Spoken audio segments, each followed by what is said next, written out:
Михаил Юрьевич Лермонтов. Незабудка. В старинные годы люди были совсем не то, что в наши дни. Коль в мире есть любовь, любили чистосердечнее они. О древней верности, конечно, слыхали как-нибудь и вы, но, как сказания молвы, все дело перепортят вечно. То я вам точный образец хочу представить наконец. У влаги ручейка холодной, под тенью липовых ветвей, не опасаясь злых очей, однажды рыцарь благородный сидел с любезною своей.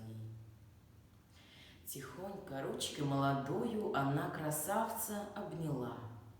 Полна невинной простотою беседа мирная текла.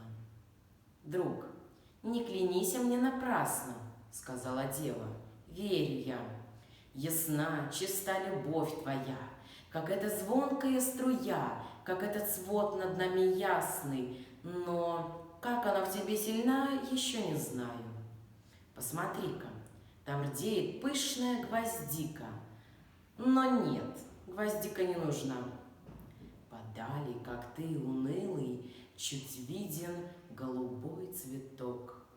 Сорви же мне его, мой милый, он для любви не так далек.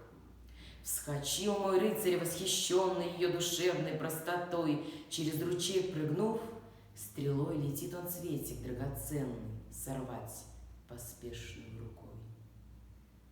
Уж близко цель его стремления, как вдруг под ним ужасный вид, земля неверная дрожит, он вязнет, нет ему спасения. Взор кинув полный весь огня своей красавицы безгласной, прости, не позабудь меня, воскликнул юноша несчастный, и мигом пагубный цветок схватил рукой безнадежной, и сердце пылкого в залог его он кинул деве нежной.